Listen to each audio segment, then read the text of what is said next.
The doctors and the nurses, they call me Mystery. Do you want to know why?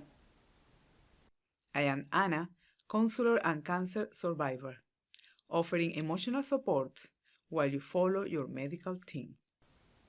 It all starts in September 2024.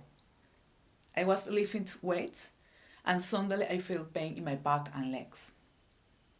At first I thought, it's probably just some wrong move or my muscles adapting.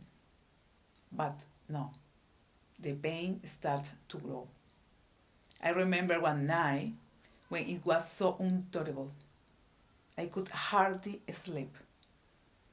In the next morning, when I got out of bed, the pain forced me bend over. It took me almost half an hour to straighten up again. That's when I realized something wasn't right. I went to the doctor. He ordered a blood test. The next day, they called me urgently. You need to come in right away. When I arrived, the doctor told me something I will never forget. You have to be admitted to the hospital immediately for a transfusion. If you had waited one more week, you wouldn't be here. I remember arguing with him, telling him I wasn't planning to go to the hospital. And he looked straight at me and said, if you don't go, you could die.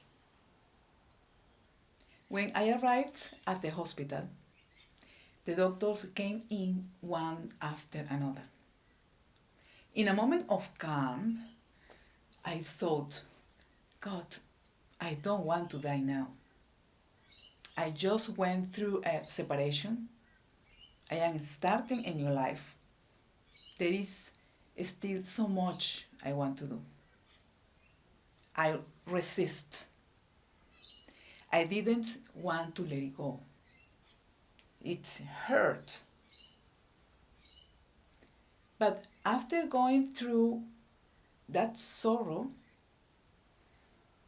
I said, well, I don't want to, but if it's my time, I accept it.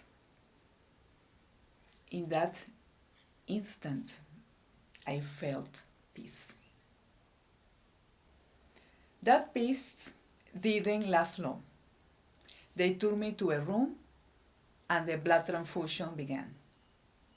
The doctors kept coming in one after another until a nurse, with a smile, said to me, everyone calls you Mystery. I only had 2 liters of blood in my body. According to medicine, it was impossible to still be alive like that. That's why all the doctors keep coming to see me. I stayed in the hospital for a month. I received 6 blood transfusions. And on top of that, I had pneumonia and anemia. Almost 20 specialists reviewed my case. Until finally, the diagnosis came, multiple myeloma. They told me the life expectancy was 5 years. And in my case, they couldn't give me immunotherapy. Then the treatment began. 6 cycles of chemotherapy, 3 times a week and 1 week off. In January, I have to undergo the stem cell collections, and in March, the transplant. But in my city, they don't have the machine to do it. So I had to travel to a hospital in Sydney. I have in the channel many videos about this experience. I took the painkillers for just 1 month. After that, I didn't need them anymore. The side effects were minimal. I didn't have diarrhea. I didn't vomit. Just some itchy on my skin and redness. Of course, the fatigue. But I always kept a positive attitude. I laughed. I took care of myself. I looked for balance between exercise, healthy food, and the rest I needed. Then came the moment of the transplant. I traveled back to Sydney. The first day they placed the catheter. The next day the chemotherapy. And the day after the transplant.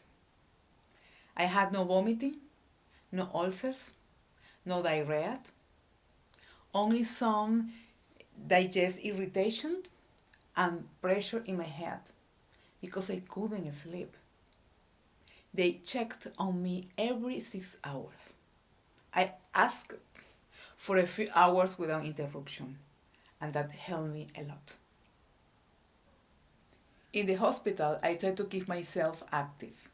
I walk to the work every day, did stretches in the morning, and meditate by the window while soaking up the sun.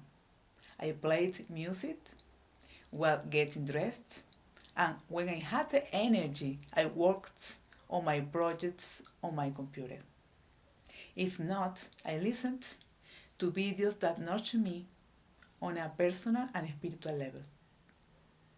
I used that time to let go of what no longer served me, to reflect, and to make decisions. When I was ready, I returned to my city. I had 2 months without chemotherapy. And then the news came. I was in remission. Since then, I have learned to manage the fatigue, to keep taking care of my nutrition, and to slowly get back to exercise. In September last year, I went back to my calling, working with people. Before, I used to give individual and group therapy. After all of this, now I am more determined to do it. If you want to share your experience, leave it in the comments. That can help others. If you want to watch more videos, I invite you to subscribe to the channel. The next video, I will be talking about cancer and depression. Take care of yourself, stay positive, and see you then. Bye.